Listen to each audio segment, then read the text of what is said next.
अदिती तटकरेंच्या बरोबरची बैठक सुद्धा 1.5 तासापेक्षा जास्त झाली होती. त्यांना आपण खुर्चीवर बसायला लावलं. आपले प्रश्न नीटपणे आपण त्यांना समजावून सांगितले. त्याच्यामध्ये आपल्या मागण्या त्यांच्यापर्यंत, त्यांच्या मेंदूपर्यंत, मठ्ठ मेंदूपर्यंत पोहोचतील यासाठी जे काही करायचं ते केलं. त्यांना त्या मागण्या समजल्यात याची खात्री करून घेतली. कारण कधी कधी खूप सांगितलं तरी समजत नाहीये की आपल्याला नेमकं काय पाहिजे ते त्या मंत्र्याला कळलं पाहिजे. त्यांना ते लक्षात आलं की हे तर फार मोठं प्रकरण आहे. आदिती तटकरे असोत, त्यानंतर आज गिरीश महाजन बोलले आणि काल कामगार मंत्री बोलले, ते फार मोठं प्रकरण आहे. मी म्हटलं खरंच मोठं आहे, कारण 6 कोटी कामगारांचा प्रश्न आहे आणि सगळे धोरणं बदलण्याचा प्रश्न आहे. तुम्ही जे फक्त भांडवलदारासाठी दलाली करता त्याच्याऐवजी कामगारांना न्याय मिळेल अशा पद्धतीची भूमिका, रस्ता बदलण्याचा तुमचा प्रश्न आहे. तुम्हाला खायची सवय लागलेली आहे. इथं कामगारांना 2 घास मिळतील असे निर्णय घेण्याची तुमच्यावर आम्ही पाळी आणतोय. त्यामुळे मोठे प्रश्न आहेत, अवघड प्रश्न आहेत. भांडवलदाराच्या पैशावर इलेक्शन जिंकलेले आहेत आणि आता त्याच भांडवलदाराला सांगायचं कामगारांचं किमान वेतन 30,000 करा, तर तुम्हाला त्रास आहे याची आम्हाला कल्पना आहे. तर ही लढाई कॉम्रेड, सगळ्या जागत्या कॉम्रेडनी समजून घ्या. धोरण बदलण्याची लढाई आहे. नुसता 1,500 रुपये वाढवण्याचा विषय नाहीये. तुम्ही कल्पना करू शकता किमान वेतन 30,000 रुपये होणं ही फार मोठी ऐतिहासिक गोष्ट होणार आहे. आणि याच्या अगोदर अनेकदा आपल्याला सांगितलंय की 30,000 रुपये किमान वेतन करण्याचा लढा हा आपण अर्ध्यावर सोडणार नाही. त्यांनी जो कायदा केलेला त्या कायद्यानुसार त्यांना 30,000 रुपये किमान वेतन करा. तुम्हाला मी आनंदाची गोष्ट सांगणार आहे की आपल्या संघर्षामुळे सफाई कामगारांचा पगार, अनस्किल्ड कामगारांचा पगार 26,000 रुपये, सेमी स्किल्ड कामगारांचा पगार 27,000 आणि हाय स्किल्ड कामगारांचा पगार 30,000 रुपये करण्याचं ड्राफ्ट नोटिफिकेशन ऑलरेडी प्रसिद्ध झालेलं आहे. म्हणजे अवघड गोष्ट नाहीये. आता त्याला अंतिम स्वरूप देऊन हे ठेकेदार त्याला विरोध करतील, सरकारमधले काही लोक विरोध करतील, मालक लोक विरोध करतील. ही शेवटची जी प्रक्रिया राहिली आहे, किमान वेतन सल्लागार मंडळामध्ये चर्चा होऊन त्याला अंतिम स्वरूप देणं, ही जी शेवटची प्रक्रिया राहिलेली आहे, त्या प्रक्रियेत ते जर बाहेर पडलं तर आज आपण जे म्हणतोय की आम्हाला 30,000 रुपये किमान वेतन मिळालं पाहिजे, एका उद्योगात तरी त्यांना ते किमान वेतन करावं लागेल अशी परिस्थिती आहे. काल एक अजून महत्वाची गोष्ट जी झालेली आहे की आता प्रत्येकाचं किमान वेतन वेगळं वेगळं आहे. बिडी कामगारांचं किमान वेतन वेगळं आहे, यंत्रमाग कामगारांचं किमान वेतन वेगळं आहे, रबर उद्योगातल्या कामगारांचं किमान वेतन वेगळं आहे, घर कामगारांना किमान वेतनच नाही आहे. तर सगळ्यात महत्वाची गोष्ट झालेली आहे की आता सगळ्यांसाठी एकच किमान वेतन होणार आहे. महानगरपालिका क्षेत्रामध्ये थोडं जास्त असेल, तालुका क्षेत्रामध्ये थोडंसं कमी असेल, ग्रामीण भागामध्ये थोडंसं झोननुसार कमी असेल, परंतु आता उद्योगानुसार किमान वेतन होणार नाहीये. सर्वांसाठी किमान वेतन निश्चित करण्याची प्रक्रिया मान्य करण्यात आलेली आहे. आणि मग याच्यामध्ये जी गोष्ट आहे की सगळा कामगार वर्ग एकत्र यायला मदत होणार आहे. किमान वेतन वाढवायचं असेल तर सगळ्याच उद्योगातल्या कामगारांना एकत्र यावं लागेल आणि म्हणून सगळ्यांसाठी किमान वेतन ही लढाई जी आपण पुढे आणलेली आहे, 30,000 पर्यंत किमान वेतन ही जी लढाई पुढे आणलेली आहे ती आता ऐरणीवर आलेली आहे, निर्णय घेण्याच्या परिस्थितीमध्ये आलेली आहे. आणि म्हणून तिन्ही मंत्र्यांनी सांगितलं एवढा मोठा निर्णय मी कामगार मंत्री असला तरी घेऊ शकत नाही, मला मुख्यमंत्री आणि आमच्या दिल्लीतल्या बॉसला सुद्धा विचारावं लागेल, इथपर्यंत त्यांनी बोललेलं आहे. तर त्यामुळे ही डिलिव्हरी किती अवघड आहे हे तुम्ही लक्षात घेऊ शकता. आणि म्हणून आपल्याला जो कार्यक्रम आपण जाहीर केलेला आहे हे म्हणजे मी डॉक्टर आहे, पहिल्यांदा जिथं बाळंतपण असतं तिला 16 ते 18 तास बाळंतपण व्हायला लागतं, दुसऱ्यांदा असतं ते 5-6 तासामध्ये होऊन जातं. पहिल्या बाळंतपणाच्या वेळेला खूप काळजी घ्यावी लागते, 10-12 तास डॉक्टरला पण तिथं बसून राहावं लागतं, नाही तर सिझरियन करतात. तर ही जी डिलिव्हरी आहे खूप अवघड आहे. 30,000 रुपये किमान वेतन सर्वांसाठी किमान वेतन ही खूप मोठी अवघड गोष्ट आहे आणि ही करायची असेल तर सातत्यानं आपल्याला दबाव ठेवावा लागेल. म्हणून ऑक्टोबर पर्यंत आंदोलन आपण जाहीर केलेलं.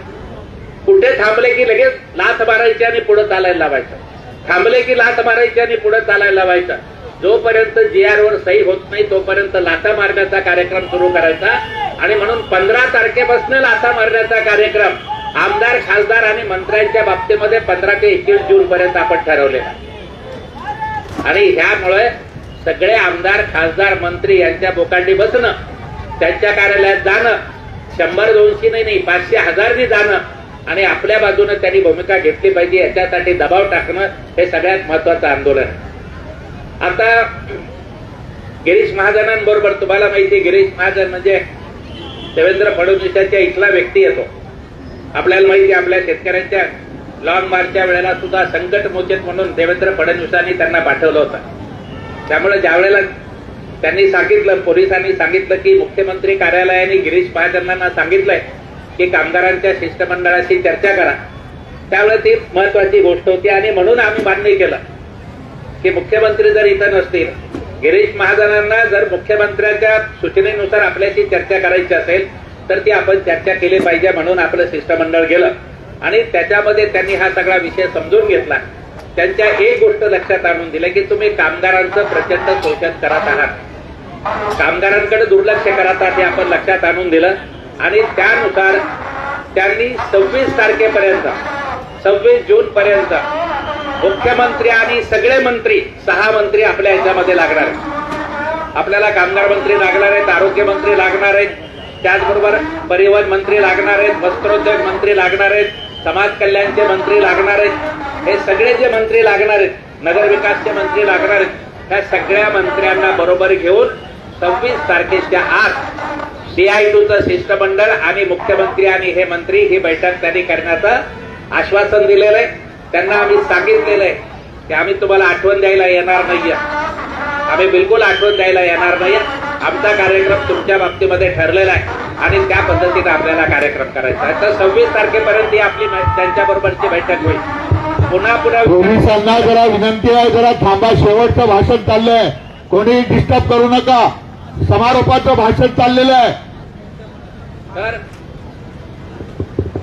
तिथे मोर्चेकऱ्यांना कुणी हकलण्याचं काम करू नका, तिथे जरा शांत राहा. 26 तारखेपर्यंत 26 तारखेपर्यंत ही बैठक यांची मुख्यमंत्र्याबरोबर होण्याची आवश्यकता आहे. लक्षात घ्या मित्रांनो, गेली 1.25 वर्ष आपण प्रयत्न करत होतो. मुख्यमंत्री अदानी अंबानीपासून सगळ्यांना भेटतात, सिनेमातल्या लोकांना भेटतात, भांडवलदारांना भेटतात, सगळ्यांना भेटतात, परंतु कामगार संघटनांना ते एकदा पण भेटलेले नाही. त्यामुळे कामगार संघटनांबरोबर बैठक होणं ही अत्यंत महत्वाची गोष्ट आहे. ते त्यांनी आज आपल्याला त्याच्याबद्दलचं ठोस आश्वासन दिलेलं आहे. ही बैठक आपल्या पुढच्या लढ्याचा पाया असणार आहे. जर धोरणात्मक बदल करायला मुख्यमंत्री तयार झाले, संघटित आणि असंघटित कामगारांचे जे निवेदनं आपण दिलेले आहेत, 11 निवेदनं आज आपण त्यांना दिलेले आहेत वेगवेगळ्या क्षेत्रातले. ह्या 11 निवेदनावर त्यांनी सकारात्मक निर्णय घेतला तर पुढचा आपला संघर्ष थांबेल.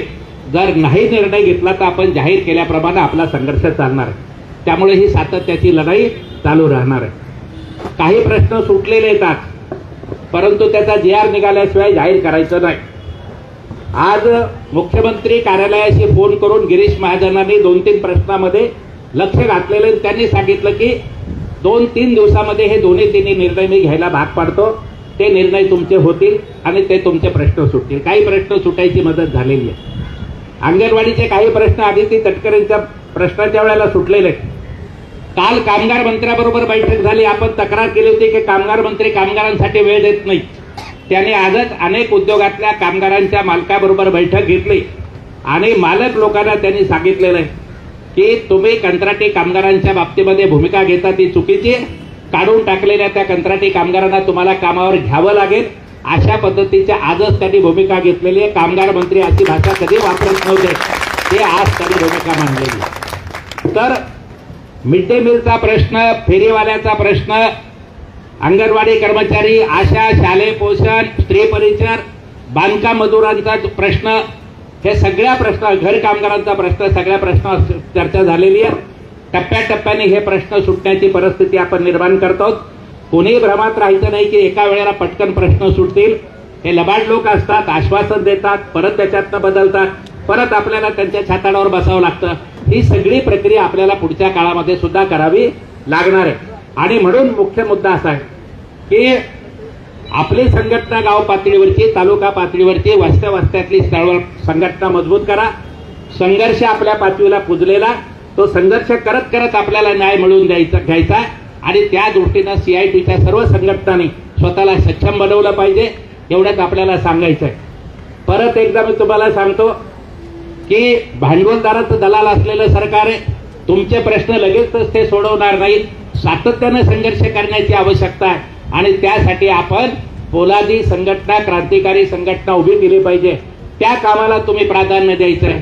CITच्या महाराष्ट्र राज्य कमिटीची जबाबदारी आहे की फेरीवाल्यापासून यंत्रमाग कामगारापर्यंत आणि बिडे कामगारांपासून कंत्राटी कामगारांपर्यंत हे सगळे प्रश्न निकालात काढण्याची जबाबदारी CIT आहे.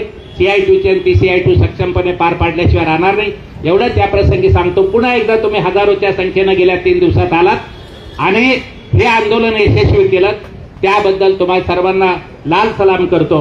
पोलीस प्रशासन आणि अधिकाऱ्यांनी आपल्याला खूप चांगलं सहकार्य केलेलं आहे. आपल्याला हे मान्य केलं पाहिजे की त्यांनी खूप चांगलं सहकार्य केलेलं आहे. ज्यावेळेला त्यांच्याशी संघर्ष होईल त्यावेळेला होईल, परंतु ह्या वेळेला मात्र त्यांनी खूप चांगलं सहकार्य केलेलं आहे. ज्या ज्या अधिकाऱ्यांनी आपल्याला सहकार्य केलं त्या सर्वांना आपण धन्यवाद देऊ. ती आपलीच माणसं आहेत, त्या आपल्या कुटुंबातलीच लोक आहे. आपण कधी कोणाला शत्रू मानत नाहीये. या देशातले भांडवलदार, लबाड, चोर, भामटे सोडले तर आपले कोणी शत्रू नाही आहेत. कॉर्पोरेट कंपन्या असले तर कोणी शत्रू नाही आहेत आणि म्हणून त्यांनी पण सहकार्य केलं, त्याबद्दलही त्यांना आपण धन्यवाद देऊ. मुंबई कमिटीनं CITच्या प्रचंड मेहनत घेतलेली आहे आणि ही सगळी व्यवस्था केलेली आहे. सगळ्यांची नावं घेणं शक्य नाही. मुंबई कमिटीचं खूप खूप अभिनंदन, खूप खूप आभार हे का आम्ही CITच्या वतीनं करतो. ज्या ज्या कार्यकर्त्यांनी प्रचंड मेहनत घेऊन, अरे एवढे लोक आणायचे असतील ना, 3 दिवसाचं आंदोलन करायचं असेल तर दुसऱ्या पक्षाचा हा कमीत कमी 10 कोटीचा प्रोजेक्ट आहे की नाही? 10 कोटीचा प्रोजेक्ट राजाभाऊ आहे की नाही? 10 कोटीचा प्रोजेक्ट आहे आणि इथं तर आपण 1 रुपया सुद्धा खर्च केला नाही. आपल्या आया बहिणी स्वतःची भाकरी घेऊन आल्या आणि आम्हालाही स्टेजवर पाठवलं. परवा मी वर बसलो होतो, त्यांच्या लक्षात आलं, पोळी भाजी वर पाठवली. तुम्ही सगळ्यांनी घरच्या अन्न, भाजी, पोळी घेऊन तुम्ही इथं आलात. स्वतः प्रवास खर्च करून इथं आलात. प्रचंड प्रतिकूल वातावरण असताना सुद्धा इथं आलात आणि हे आंदोलन यशस्वी केलं.